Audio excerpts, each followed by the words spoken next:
This episode of the Grindhaus podcast is dedicated to the family of George Floyd, who was senselessly murdered by a police officer in Minnesota. We also want to dedicate this entire podcast to our brothers and sisters and the Black Lives Matters movement, who are currently on the streets protesting in hopes to create a better future for all of us. We stand in solidarity with you. I love movies. Gosh, I love movies. Here we go.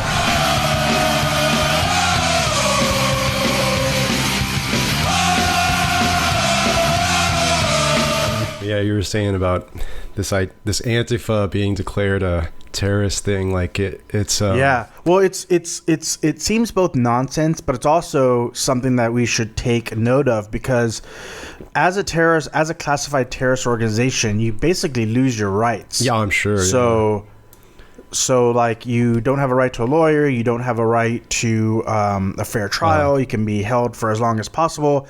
So by doing it, it's both giving into this boogeyman that like conservatives have, but it's also potentially an exploitive like strategic play, because it now allows them to attach the Antifa label to anyone whom they deem on the left. Yeah, probably. Because they've been making it like this.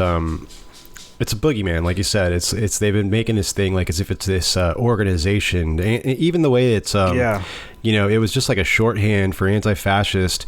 And I think they latched onto the Antifa thing on the right wing so much because it even sounds a little Arabic, and so it's right. Like the word has that like Middle Eastern mystery sound that white conservative people are so scared of. Like, do you remember the Order of the 10 Rings or something? Yeah, some weird. Like you had a friend that someone we worked with once that was like a sound person, and she did some score for a little short film you were doing. I don't want to get too specific. I don't want to say names, but she became like kind of a big leader in this weird anti-Islam. Was she a leader, or was she just like making crazy posts on Facebook? She's like when they have their little, I mean, when this kind of stuff could still make the news, they would have their little rallies here in Austin, and she would be up there, pictures of her giving speeches and up on stage the whole time. Like, she became pretty involved, and but she's like toward the end of my relationship as a friend of hers. And I think she eventually ditched me. I was kind of like, she used to be pretty cool, and I would try to like talk with her. She used to be super cool, but then she got super weird. The brain rot sets in. But she was always making these weird connections about like Antifa and the Muslims are teaming up, and they've already like taken Michigan, and it was up. But there's it was like, what do you think Antifa is? Like, what are you talking about? Like, there's not like a Antifa world headquarters, where they're training, and it was very weird, very weird. It was like this, almost like an Al Qaeda kind of organization, or ISIS, in their minds. Well, it's weird. It's weird because, it's like it's this thing. I was telling you earlier before we hit record, right? Like I watched The Cradle of Rock, and I watched Reds, and it's like a couple of movies sort of back to back that were at least set in the world of the Red Scare. Yeah. Where anyone who had like pro-union ideals, or really anyone who wrote anything that was deemed quote unquote obscene, right, was labeled a red, whatever that meant. Now, even in that, like, you could be someone who maybe shared in the ideology of Marx without necessarily being a member of the Communist Party or any sort of connection to Russia. But it was just like this label that got slapped on to people, like, and like it was the justification for any prosecution that occurred. Oh, totally. Right? Yeah. Especially in the arts. Yeah, it got. You're talking about in the 50s, like it got so severe that people 50s and the 30s, from the 30s to the 50s. That whole 50s America culture of everybody trying to be the same as their neighbor, have the same car, look the same, and everything. That was that was like the natural reaction to the Red Scare of like this ideology that we the consequences for being accused were so severe that people just started clinging to conformity to as not stand out, because to stand out, your risk gets greater the stranger you are. You start listening to beatnik poetry or the wrong music, or you're smoking a weird brand of cigarettes, cloves or something. Yeah. And have you ever seen things add up, and your neighbor reports you, and then you can't get a job. Right. Yeah. Have you ever seen Howl? Howl? Yeah, the movie about Allen Ginsberg's poem. No, I haven't seen that. So James Franco plays Allen Ginsberg, and it's actually more about the trial, because his poem was speaking of the beatniks, right? His poem was taken. I don't know what the law and body was that it was, but it was taken to court as being obscene and corrupting the youth, right? And it's got John Hamm, who plays Allen Ginsberg's lawyer, and it's really more of a courtroom drama about like, this piece of art, does it have cultural relevance or not? Or is it essentially literary pornography? This is what the conservative-minded hive mind would have you believe. Oh, okay. And it's the same thing, right?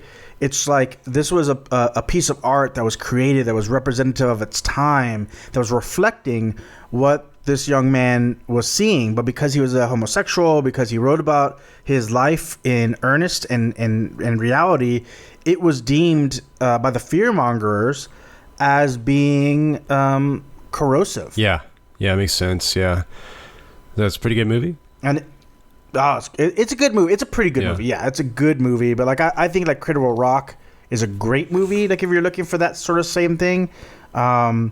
And I just wonder, man, if like this is just a move for the new kind of quote unquote Red Scare. Like, speaking of the Cradle of Rock, like one of the actors in the Cradle of Rock is John Cusack, right? Which I don't know. I know you're not on Twitter, so you probably don't. But like John Cusack has a Twitter. Okay. And if you've been following him, he's been documenting the protest in Chicago, and he got beat by the cops yesterday. I mean, not severely.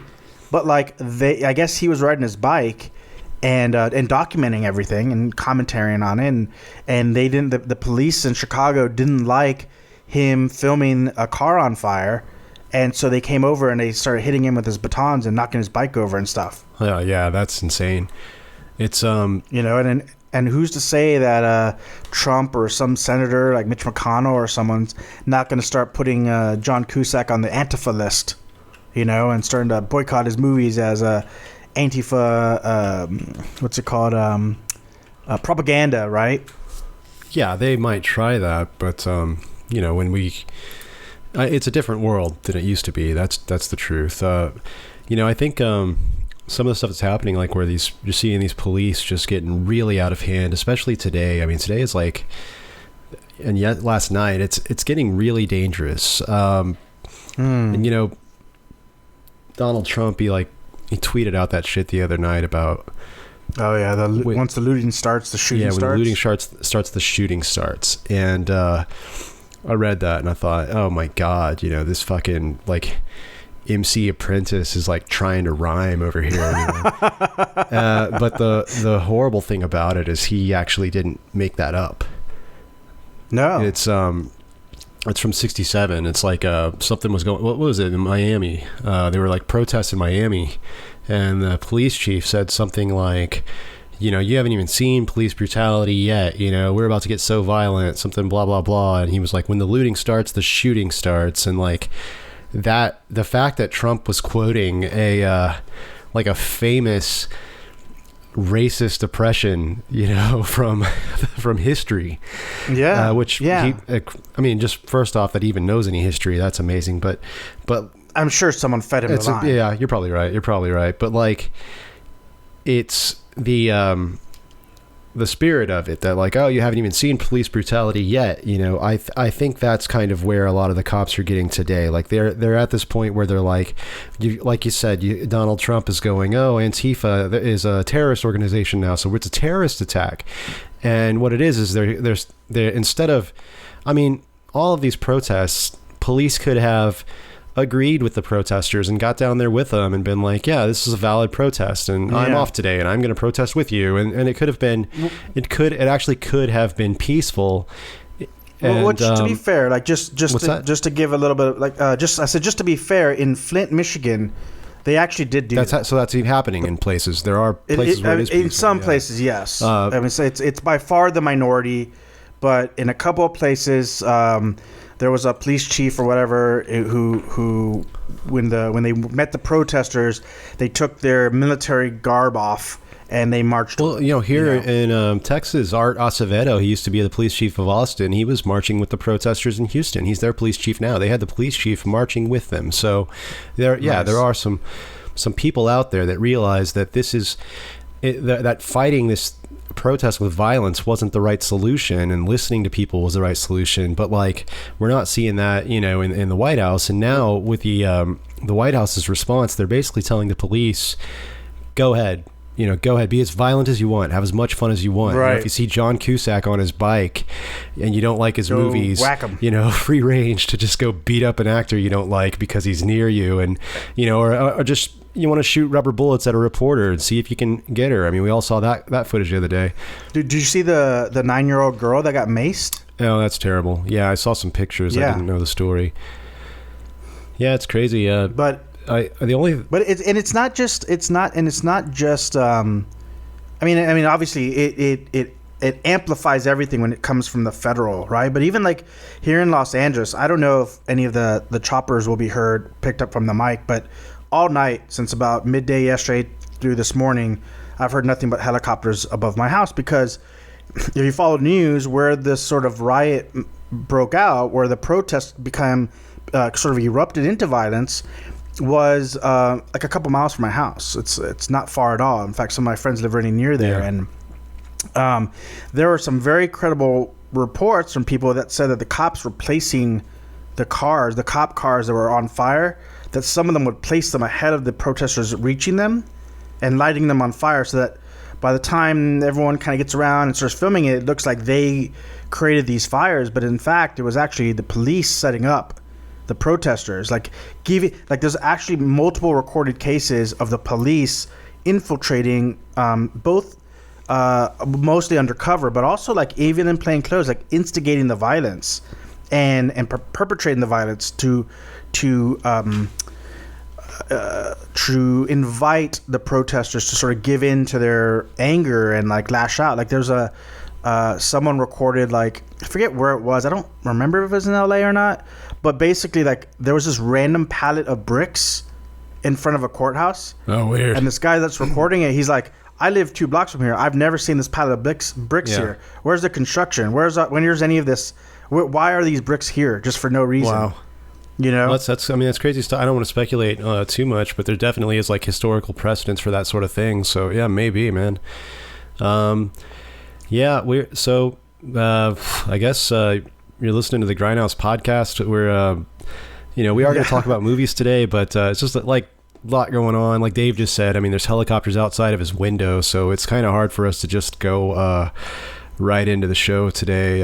It's a strange weekend for everyone in America, really. So you're right. Like, it would feel disingenuous to just talk about a movie and like pretend like the world, like 2 miles from my house, there's not, violence erupting in the streets. Yeah. And by the way, we're still in the middle of a pandemic. So please, if you're out there protesting, like, you have my full support, but please take care of yourself. Cover your face. Anyway, you should probably cover your face for a couple reasons. Yeah. If you have the ability to have a hand sanitizer or wipes or water spray, I mean, getting supplies down there, like, it's, we do this show because we enjoy it, and we do this show because you guys seem to enjoy it, and it's about creating community and maybe a little bit of escapism as well. But sometimes you can't really escape what's going on literally outside your window. And so maybe today it might be different than most weeks, but, like we've already kind of done, we've tied in some movie references. And I think when we get to our mailbag, there's a really good question that I think will really put a bow on this. So, hope you guys enjoy it. Hope you guys like what we have to say, because, we're all part of this world that we're living in. and just like we've talked about the pandemic and how that might affect art going forward. I think that like, do you remember, did Boys in the Hood come out before or after Rodney King? No, I'm not sure about that. I think the LA riots were 93. Okay, so it was before. Yeah, the LA riots. That's kind of like the last time in my life I've seen something like similar to this.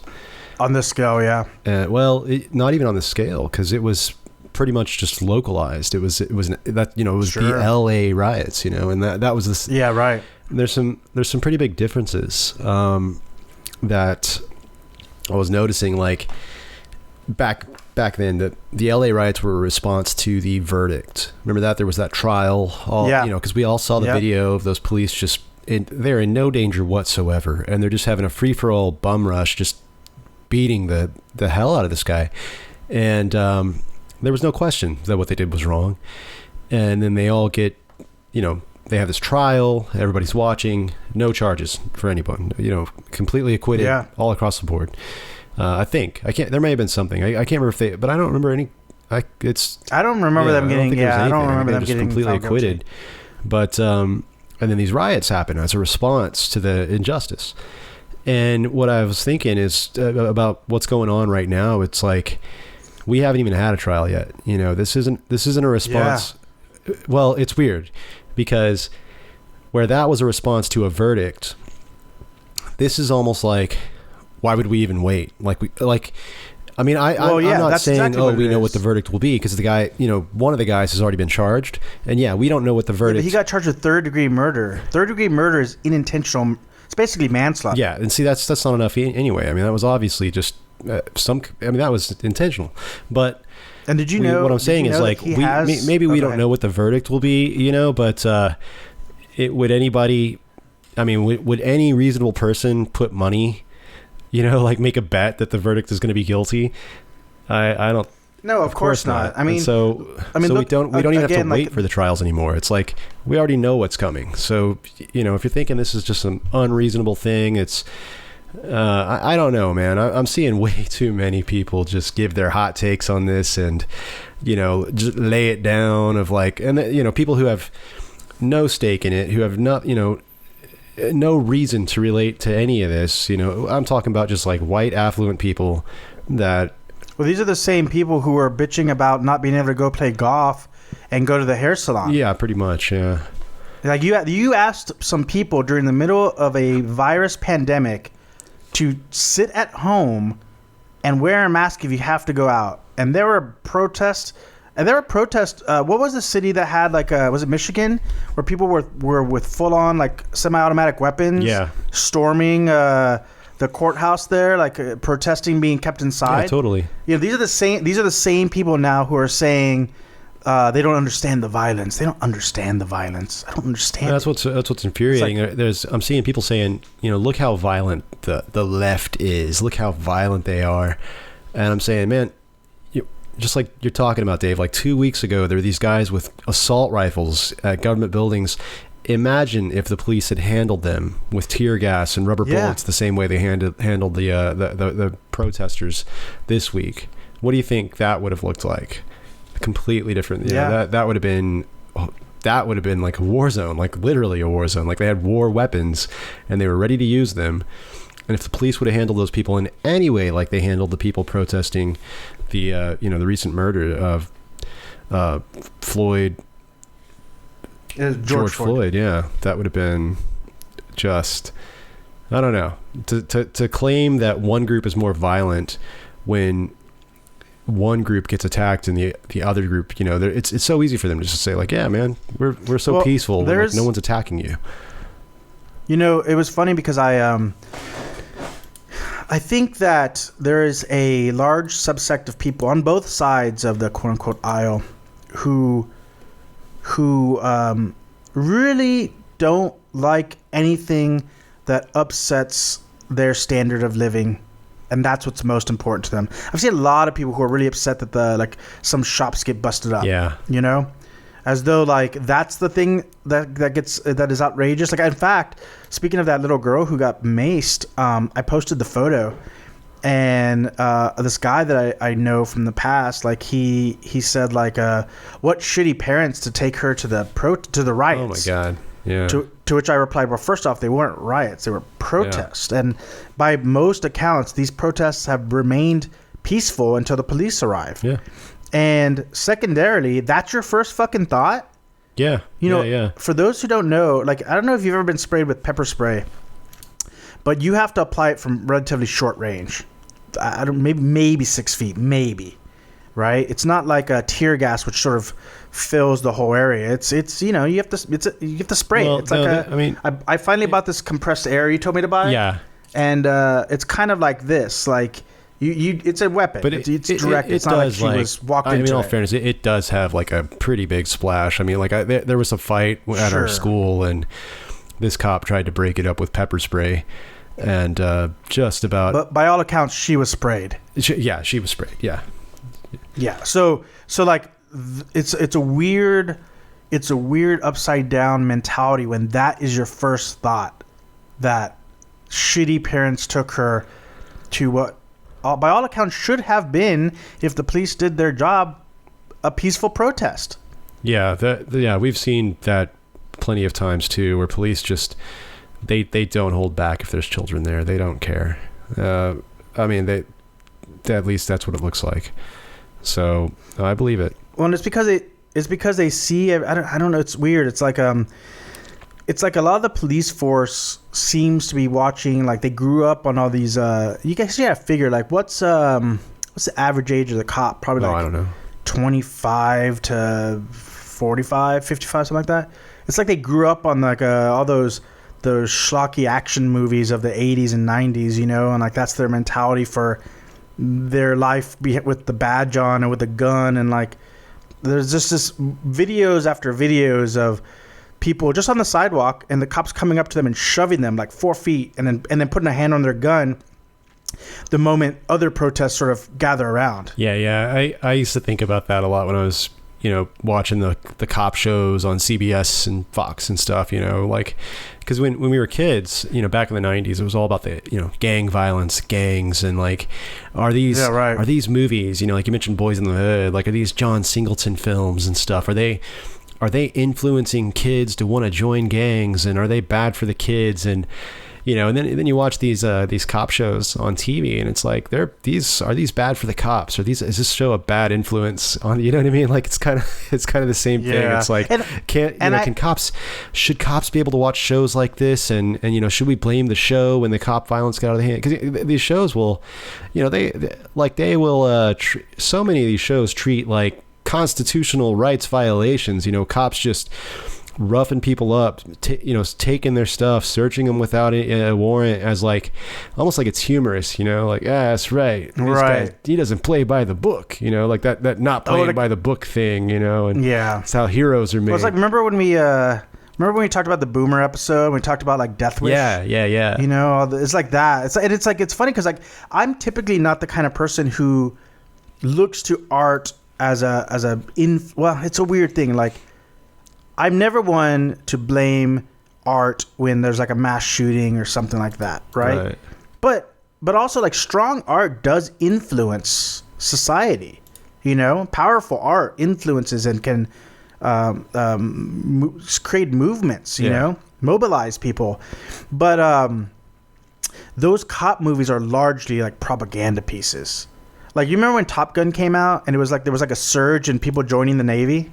Yeah, well, no, I mean, I was like 5, but you know, or 3. But yeah, that's what happened. It was like there was like a huge uptick in like naval recruits when Top Gun came out.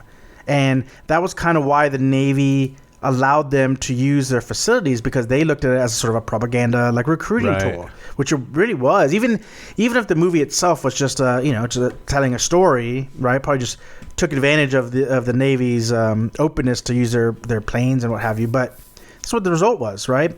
And a generation of people who grow up on Chicago PD, NYPD, Law and Order, all those cop shows and lawyer shows that don't really accurately represent what that lifestyle is. I mean, maybe you could look at The Wire, if you want to look at something a little bit more realistic, you know.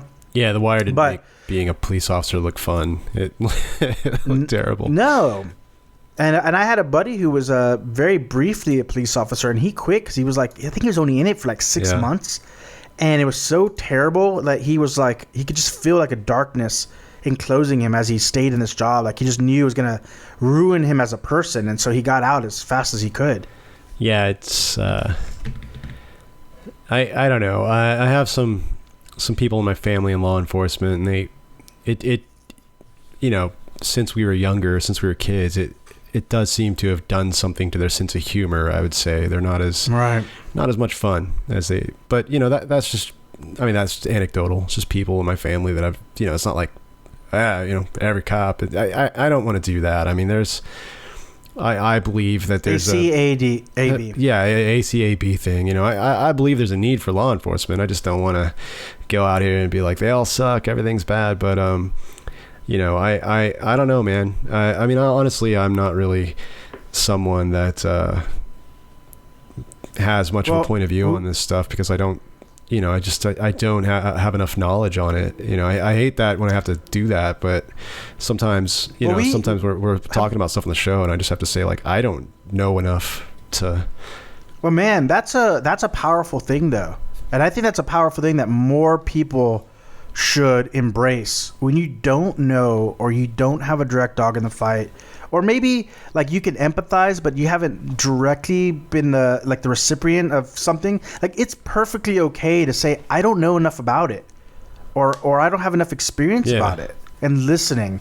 And a lot of people don't do that. Like you mentioned earlier, like all these people with hot takes, right? Don't have a fucking hot take. Yeah. Listen, if you don't know enough about this, okay? If you haven't had enough, and you've probably had way more real world experiences than a lot of these people with these hot takes.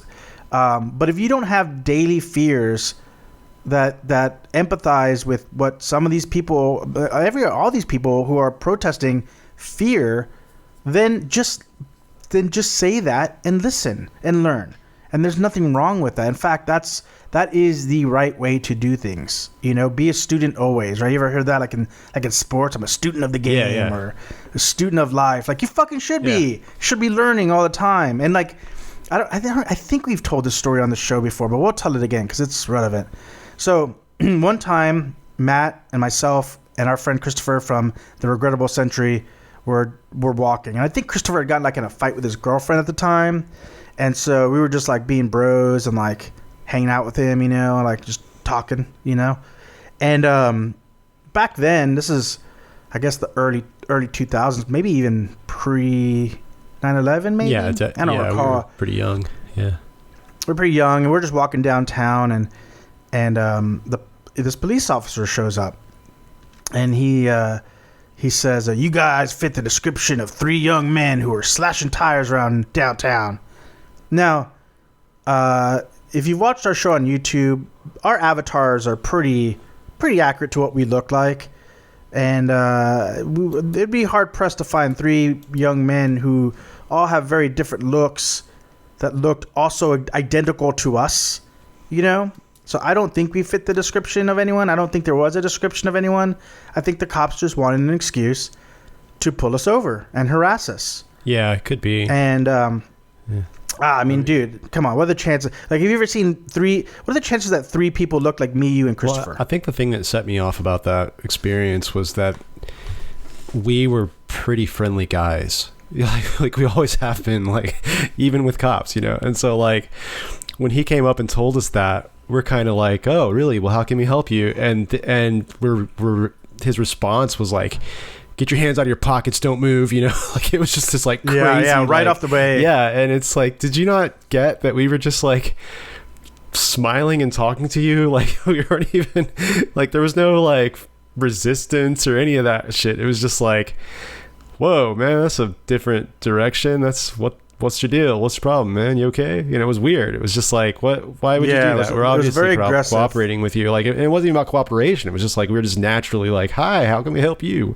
We like people, you know? And his response was so like, don't move, you know? So that was when we all started like, okay, let's fuck with this guy. And we did. And you did take it for the team. Hard. It was fun. You did get cuffed and put in the back of the cop car. Which because this cop was unlawfully sticking his hand in your pocket, searching us without a warrant, and you said, "What do you think I have in my pocket? A knife?"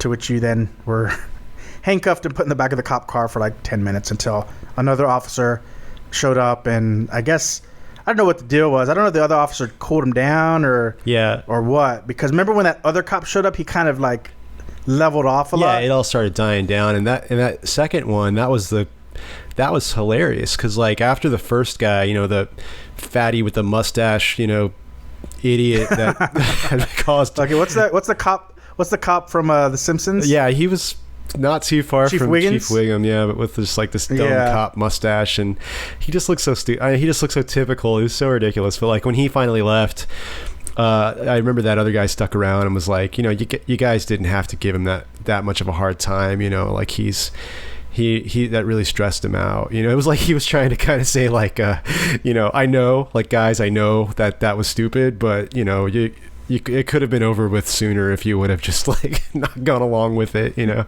it was weird. Well, but you know, then again, also though, if you're that stressed out, should you be? No, hell no. That guy didn't belong in his job, and I think the second cop was much better at his job. The second guy that arrived was just like, oh my God, what is this stupid mess that I got called to? And obviously these kids are doing nothing wrong. I mean, he was just so like connected to reality, and he just kind of diffused the whole thing and sent his coworker away, and then just kind of talked to us like, you might not want to do that again. You know, when a cop comes, you might not want to treat it like that again. Yeah, sure. You know? But it was weird because it wasn't like he was like, oh, you know, you better not. It was more just like, you know, yeah, that he's kind of crazy, you know.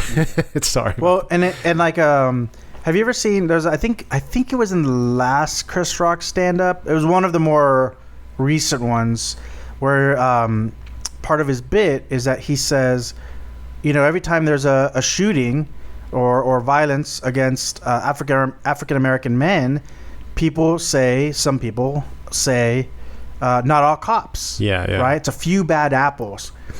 But then he goes on to say, but some jobs you can't have bad apples. You know, American Airlines can't be like most of the time our planes land safely. You know, we just have a few bad apple pilots that crash and kill everyone on board. Like, you can't have that. It would not be acceptable. Yeah. Right? There's like the you know, your local hospital can't be like, most of our doctors are great, but we got a few bad apples that might kill you on the operating table. Yeah. You know, this is just not an acceptable thing. So for whatever reason, there's so many people that are so complacent in their lives that they're willing to chalk it up to that. You know, it's kind of the equivalent of like the boys will be boys kind of excuse that gets thrown around whenever you see like men raping women and I guess anyone raping anyone really, but like specifically men raping women. It's just like, well, boys will be boys, you know? Yeah, I've seen that kind of what was excused. What was the president's line? Locker room talk? Locker room talk. What the hell's he even talking about? Yeah. I guess when you go to play golf, you afterwards you meet in a locker room and like shower with guys and say like really nasty things about women. I don't know. I've never gone to like I've never played golf at a really expensive resort, but I'm sure there's locker room talk. Sure. And I'm sure when people being racist and gross and sexist, when people gather in secret, who knows what comes out of their mouth. But I think we have a good idea of it. But it really goes to people not wanting to be inconvenienced, and I think that's why it's really important we're doing this, because I'm sure there's gonna be some people who tune in who are like, oh god damn, I just want to hear their Tusk ratings. No, I don't know about that. I mean, if you're listening to the show, you probably like listening to the show. I'm also not sure what we're doing is important, though. I don't want to go and I don't think we should go and just declare we are doing important work with our podcast. No, I think I think this. I think everyone is incumbent to speak about what they see. And it might be the bare, well, it's not the bare minimum. The bare minimum is like a hashtag, right? So we're a step above that at least. But, you know, I think that it's important for people to utilize whatever platforms, no matter how small they may be, to speak about injustices, because staying silent is being complacent in it. Yeah, I mean, and it's not, you know, it's not the be all end all. It's not the most important thing, but this is what this podcast is, and we will contribute the best that we can. I think it's just more today. It's just that like it would have been hard not to talk about with it going on, and you know, exactly. both of our cities have a pretty active thing right now, and you know, I mean, they've been stopping the freeway here in Austin. Yeah, get I up saw on that. the highway. Yeah, we watched it even yesterday. We were chatting and watching that live video feed. Like I saw this photo, and you know, right, that has become like that area right there by I-35, the main line through town has become this, like, I guess it's close to the business district, to the nightclub district. It's become like a really trendy place to live, where all the affluent people are in their condos and stuff. And there's this picture. It's hilarious. It's like you see I-35 with all the people on it blocking the traffic, and the police up there, and you know, and the tension and everything. And then in the foreground of the picture is like, and someone took this from another building, I think but there's like 8 people at a rooftop pool, and they're all just like up against the wall in their bathing suits, standing on like poolside tables and stuff, just kind of peeking over, you know, like they're just like taking a break from their lounging day at the pool to peek over the wall and watch people fighting with police, you know, down below. And it's just it's a hell of a picture, man. I'll try to find it and send it to you. Yeah. Well, you know, that's another thing that I want to bring up, because even with George Floyd, it does seem to be a recurring thing, and I guess I kind of understand it. But like, when you're seeing injustices of any sort, right? You can't just sit there and pull your damn phone out. I mean, look, that is valid. Recording these incidents is a total valid way of like protecting others. This but isn't like, that though. This is just like rich white people at the pool just going, "Oh, guys, come over and look at over the wall." There's like a protest going on. Yeah, it's not. Well, why aren't they going downstairs and joining in solidarity? You know? Oh my god, like, dude, are you kidding me? The people in the high-rise condos out by the, I mean. I know it's a lot to ask. I know it's an inconvenience. You got to get a towel and put a shirt on. Yeah, I'm not gonna. I'm definitely not gonna, you know, judge anyone for. I'm not joining in. You're not joining in. I'm not gonna judge anyone for sitting out this thing. Yeah, I mean, there's no reason to. It's too dangerous. I mean, those cops have real weapons, man. The president is tweeting out stuff bragging about how we're going to put our youngest officers up front because they're the craziest and they want action. Sure, I mean, I saw that. like, no, don't. I mean, I'm sorry. I don't think this is something, you know, yeah, if I don't think this is something people should feel bad if they don't want to go out there and do that. You know, we all have lives. No, and you know, people count on us, and you know, I don't. Sure. Well, and that's the thing. Like, it's a conflicting moment. Like, have you ever seen The Dreamers? No, I don't think I have. Michael Pitt, Eva Green. It's a really good movie. You should check it out. It's about the what takes place with the backdrop of the 1960s French Revolution that occurred, all student protesters and what have you. And it's about a young American film fanatic who meets these French siblings, and he kind of has like a sort of like a long weekend, so to speak, like a getaway. Like their parents leave, and so he shacks up with them, and it's like a coming of age film and whatever, you know, like budding sexuality and things of that nature. But in it, there's this revolution going on, and there's this constant push pull between the characters of like joining in with their comrades or just talking about it, you know. And you're right, a lot of people have different responsibilities. I told you off air, like, I would absolutely be there, but Miss Ophelia has made me promise to stay home because in Australia they just don't deal with this kind of shit on this level, you know. And you know, there's, like you said, the National Guard is in Los Angeles. They're fucking, I saw tanks and shit rolling down in the news, you know. So there will be bloodshed, unfortunately, and I understand that people are either scared for themselves, or their loved ones are scared for them, or they've just got responsibilities, or whatever it may be. But there's other ways to join in and help. Like, there are several organizations that have been set up right now to help these movements. You can donate your money even if you can't be there in person, or even like again, the coronavirus didn't disappear because we have our newest tragedy.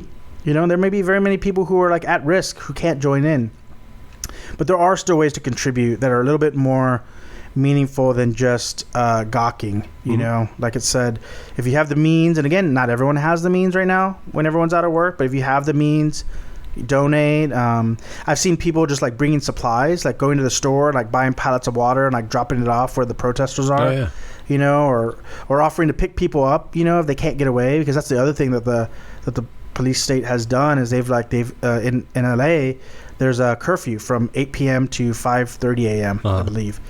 And what they did is they basically blocked in the areas where the protests were happening, which makes it very difficult for people to leave, which means that you're there after curfew, and now you have an excuse to be arrested because you're breaking curfew. Ah, jeez. So what some people have been doing is saying, like, hey, I'll park my car here, like, I'll take as many people as I can home, or whatever. So support one another, be kind with one another, and remember that there's that no lives can matter if Black lives don't matter.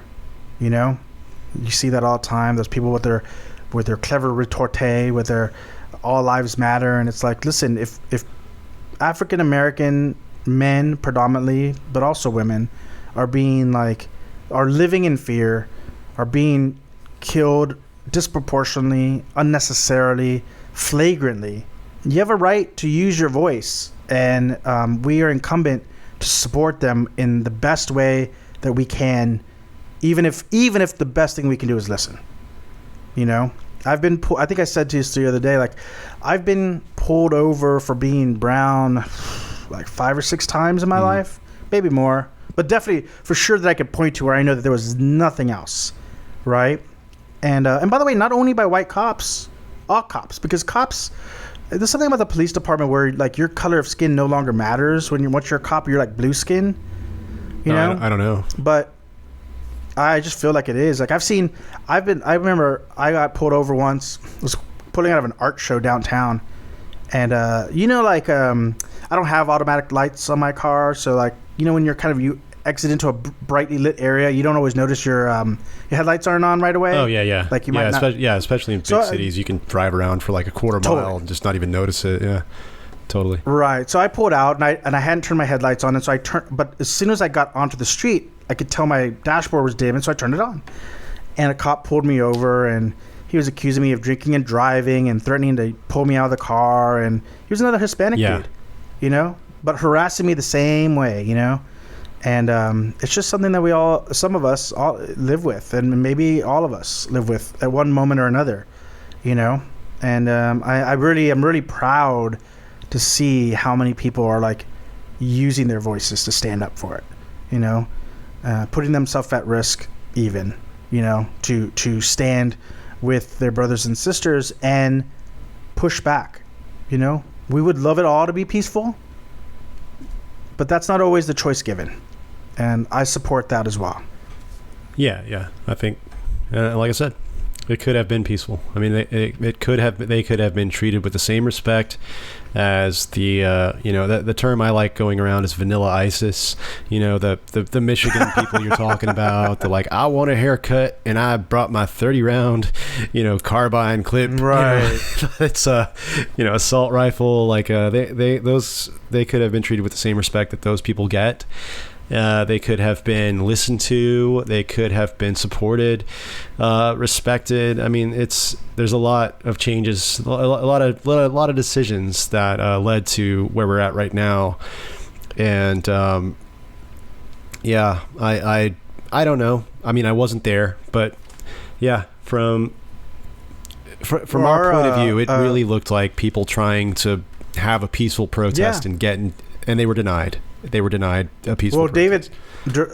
The director, David Venable, whom we've had on our show before, he was in Dallas, and he absolutely was there on the ground level, and it was peaceful, at least from his perspective, and from the perspective of people he knew personally who were also there, it was peaceful until the police arrived. And same thing with here. Like, I had friends who were at the Fairfax and Beverly, right there at that corner, that intersection where all that kind of stuff went down.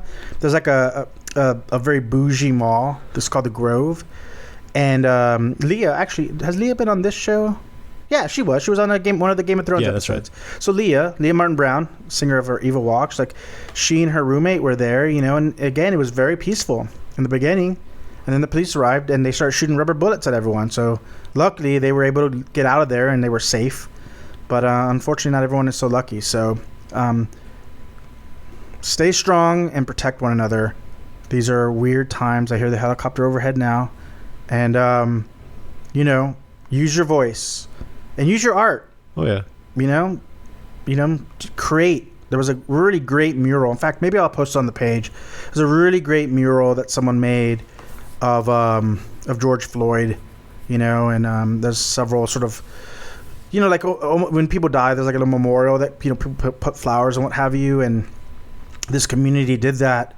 And there's a little girl in front basically asking, like, hey, like, value our lives, right? And both in the movie, it reminded me so much, even almost in appearance, of a scene both in The Cradle of Rock and also in the movie Frida, where Diego Rivera was commissioned to paint a mural on the Rockefeller Center in the lobby.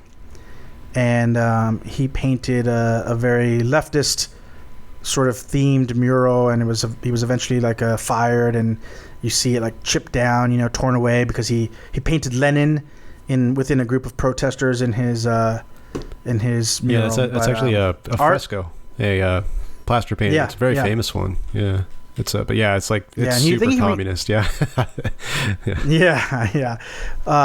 think he redid it later, like somewhere else where it was able to stand up. But it signifies the power of art, and art, art can either be commercialized, it can be the spectacle, or it can be something more meaningful. And I guess it depends on the intent of the paintbrush holder, so to speak, regardless of what your paintbrush may be. I'm never good at political art. I've tried it.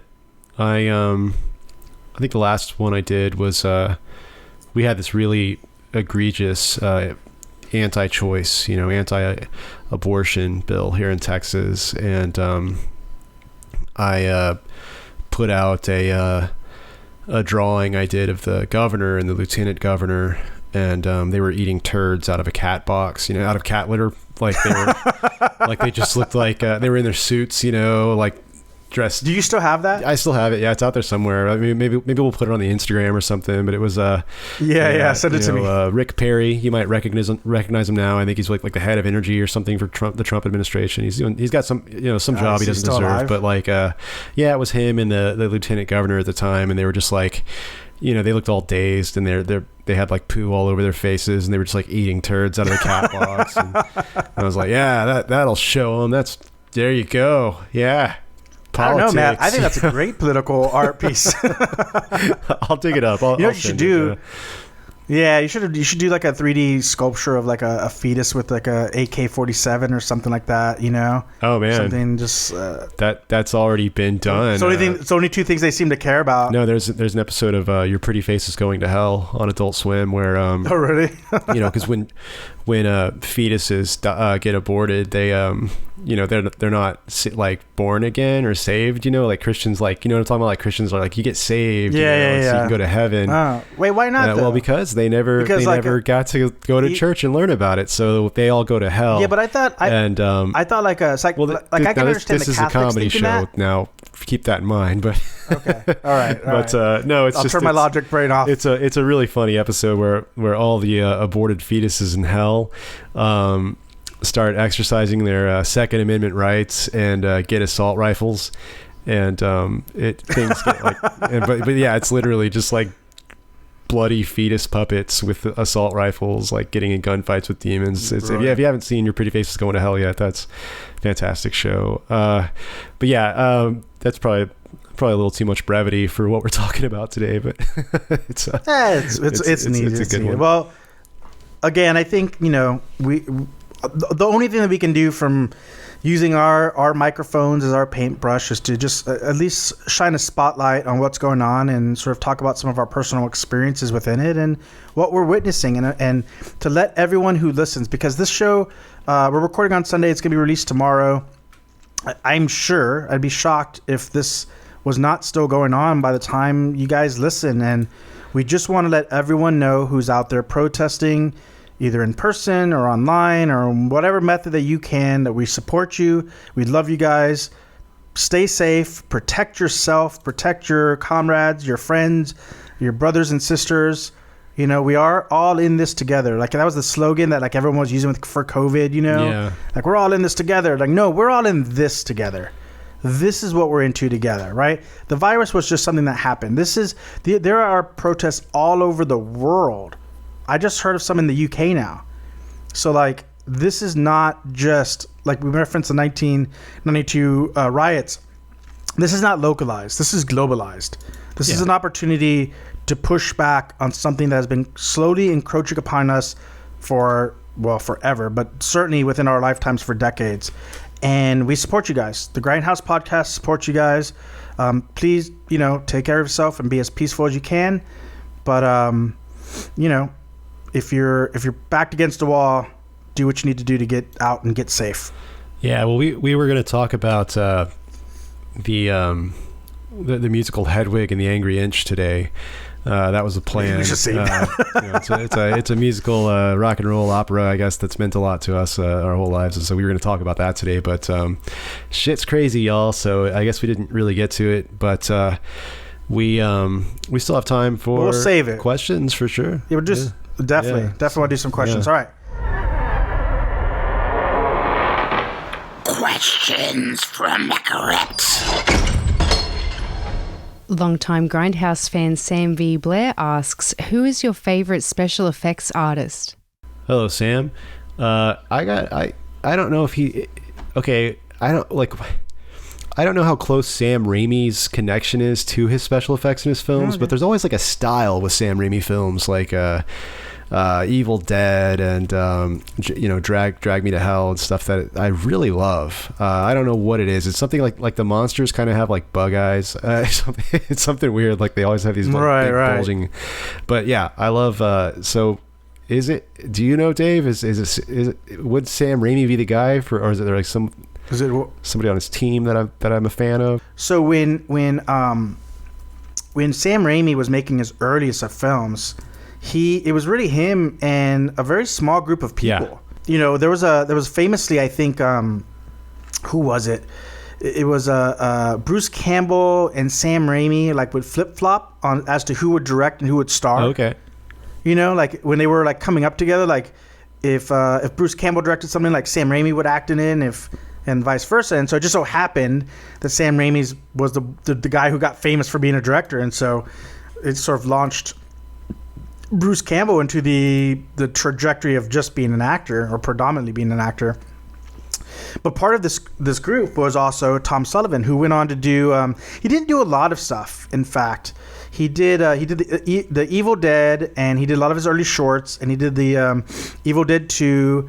He also did an Army of Darkness. He also did The Fly 2. Oh, nice. He worked on The Fly 2.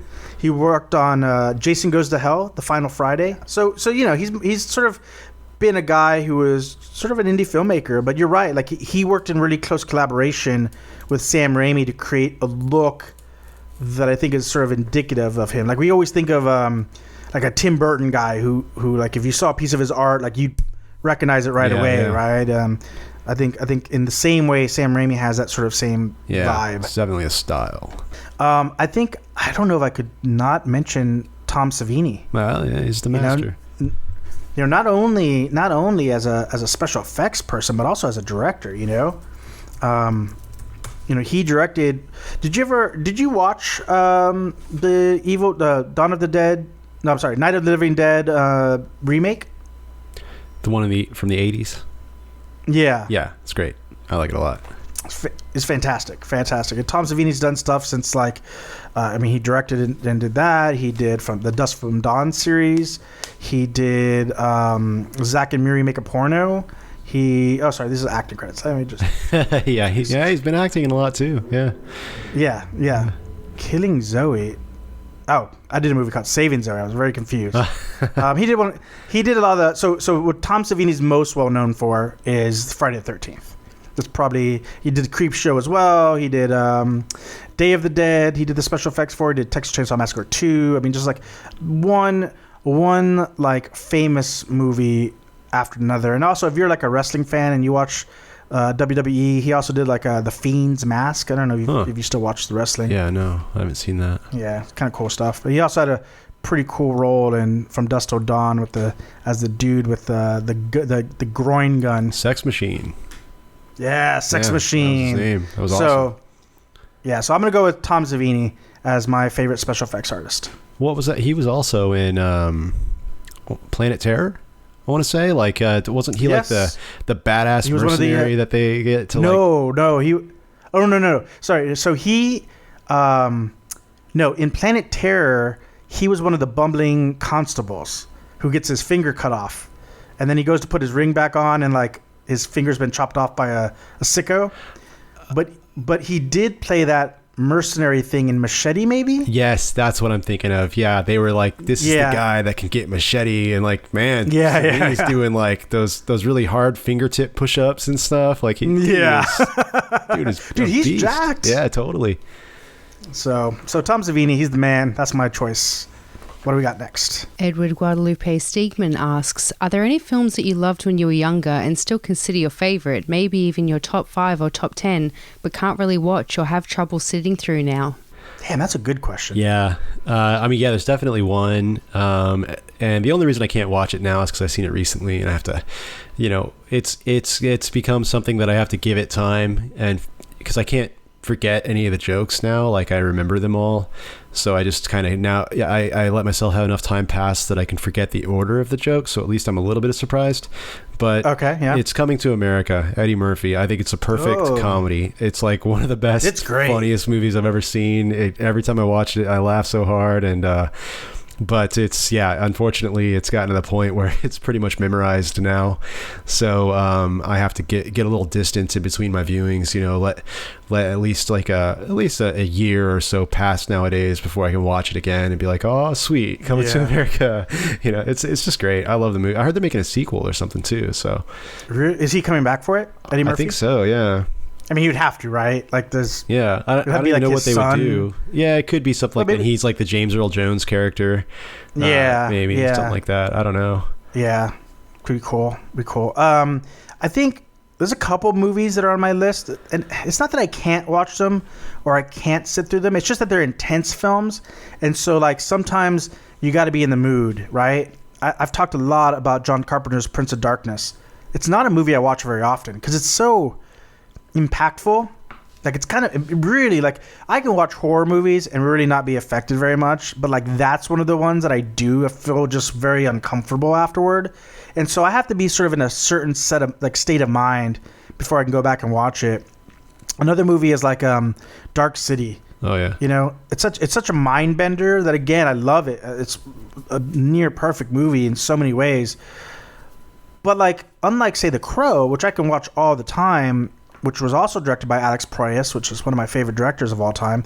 Dark City is so heady that, again, you got to be in the right space. You got to be paying attention. You got to be in a place to pay attention and to listen, kind of like we were talking about earlier, like really absorb it, because it's not just a flick it's not like Coming to America where you can, or like in your instance, it's like, because you know it so well, you got to give it a break so that you can enjoy it again. Yeah. And this one, it's like you got to pay attention, because even if you've seen it a million times, you're just going to miss so much. And like, it's not just a flick you can put on and kind of zone out. Well, maybe I need to watch Dark City again. There may have been a lot of stuff I haven't noticed then. I never realized that. It's great. It was one of those movies also that it was one of the first movies that I guess it wouldn't have been the first movie. I remember seeing it by myself in theater. Yeah. Remember, what was that theater by my high school? It's like the Cinema 6 or something, or 4. I think it's 4. A laser tag now. Is it? It used to be an art house. For a little while, before they opened the big Cinemarks and the AMCs in our hometown, it was like one of the bigger theaters because it had like 4 screens, or maybe 6, I forget. I remember I saw like the remastered Star Wars there. And then when the big chains opened up, it became something of an art house theater. You know, like the Gropier I saw there and Dark City I saw there. And it was right across the street from my high school, so I could just pop over right after school. And yeah, it's worth going back and watching. It's a lot of stuff going on there. And so it may not be a movie that I can see all the time, but when I'm in the mood for it, I'm just as blown away as I was when I saw it in theaters. All right. Question number 3. Ramona Perez Trevino Whittington asks, what, if any, obligation does film have in addressing the current social climate? And if there is an obligation, how is that accomplished given the current disproportionate demographic makeup of the film industry as a whole? So I have a lot to say on this. Matt, do you want to go first? Your beautiful wife asked a very appropriate question for today's show. Yeah, that's a great question. For me, I would say the obligation is... I don't know if it's an obligation, but there's going to be a demand for people wanting films to tell the stories of what has happened, and to tell story, and not just the big, overarching like story of it all, but the small stories, the things inside, like all the different. I mean, there's so much happening this weekend. I think there's going to be a lot of content to draw from, and so I think that there's a lot of opportunity there to tell a lot of stories. I think that the demographic problem right now could actually be helped by this, because people aren't going to want these stories to be told by people who have no place telling the stories, people who have no connection. Right. Those 8 people I talked about that are hanging out at the pool today watching the protests from the top of the rooftop pool, like maybe, I mean, they live in a swanky downtown condo, maybe they're film people, and I don't want to hear their point of view of the story, from the top of the roof. I don't want to hear what they have to say. Yeah. Let them go make some other films. I want to hear. I want new filmmakers that were there, who had family members who were there, who had to bail people out. So yeah, maybe there's going to be a lot of good opportunity for new stories to come out of this and be told by whole new sources that haven't gotten a chance yet, because there should be a demand for that. There should be a demand for a realistic point of view from people who actually know what they're talking about. Yeah, and for me, my feeling is, creating art is so hard. It's just hard. It's a very difficult process. It's years of learning a craft. It's hours spent slaving away, whether it's a painting or it's a sculpture, or it's a film, or it's a song. Like, it takes time. It's hard. It's a hard, laborious thing. I'm sure, Matt, you know more than anyone, like, staring at the blank slab is one of the most difficult things to do. Like, so many people start and stop their art career at that blank page or at that blank block of clay or whatever it may be, because they just can't find the inspiration or motivation or the dedication, whatever it may be. Yeah. And so if you're going to put all that effort into creating art, why not create something that resonates with the time that you're living in? Now, that doesn't mean it has to be a movie about the protest, or it has to be a painting about injustices against African-American men or the African-American community as a whole. It doesn't have to be that overt, Not every song has to be "Fuck the Police" by NWA. Yeah. But it can still be, you can still tap the pulse of the environment that you're living in your art, right? In your work. Find a way to make it relevant and say something with your art. And I just don't know how you could be living in this and not have some opinion on what's going on. And then you're right. There may be some people who maybe shouldn't, or I won't say shouldn't voice their opinion.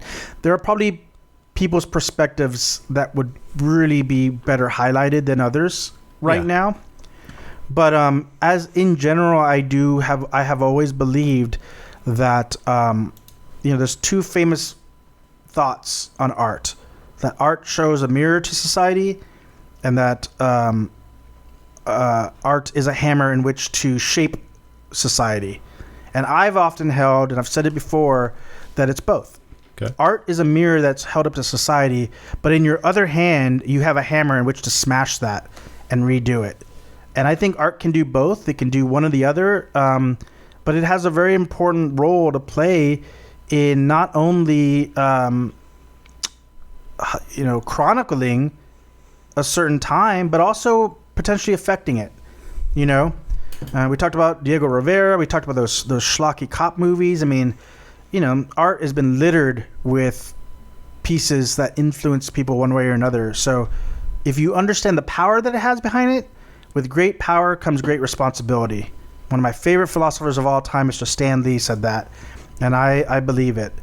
As to how to do that with a disproportionate number of people of color and women in positions of power within the film industry, man, that's something that I struggle with all the time. I'm part of the Latino committee with the Directors Guild of America, and we just had a conference Friday.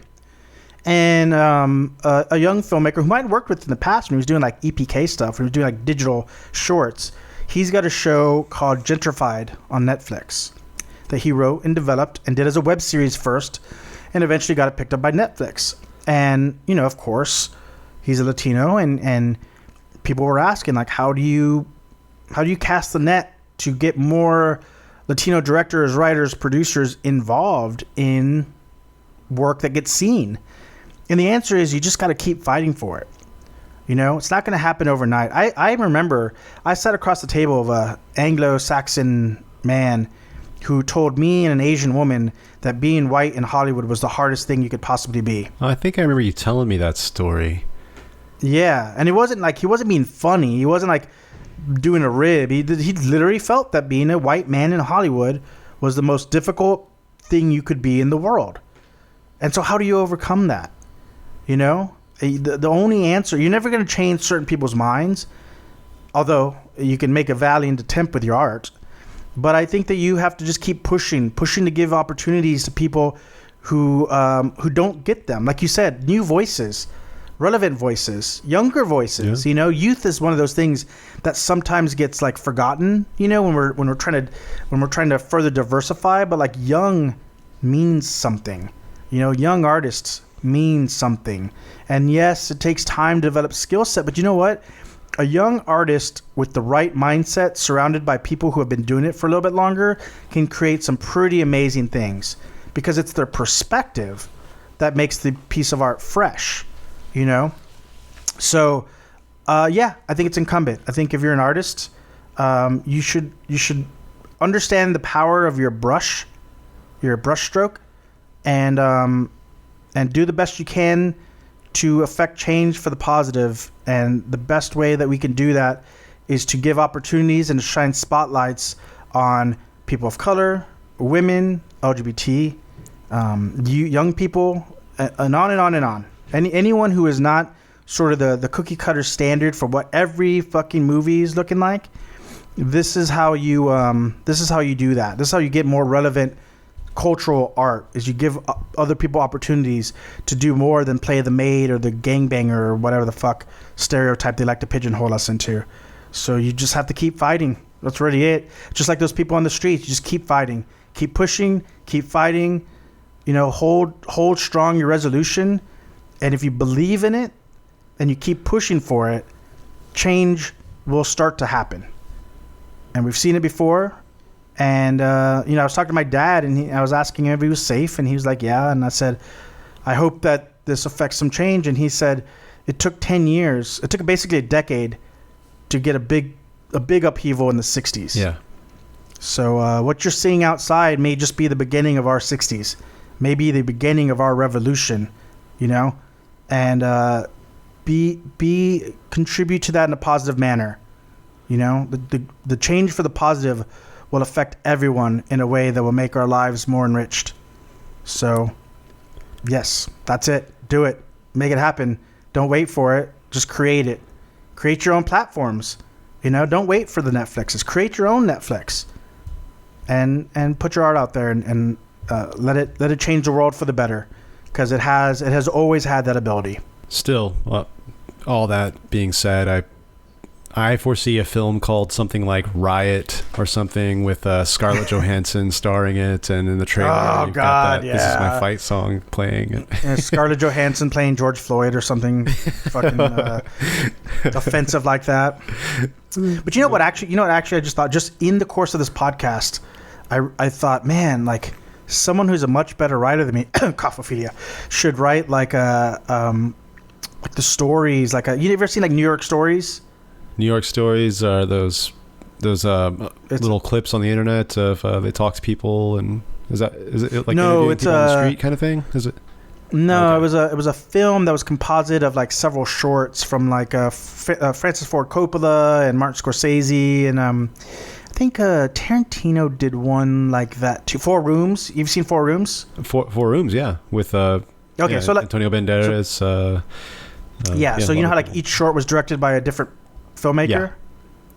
So I think it'd be really interesting, especially during this quarantine time, if you've got a camera and a Zoom mic, which is relatively inexpensive, to record like, you know, a bunch of filmmakers doing some shorts about like living during the riots of 2020. There you go. Yeah. You know what, like a short 5-minute or 10-minute, you know, film of like your perspective on living in an era of pandemics, more murder hornets, forest fires, a fascist president, and protest, violent protest on the streets.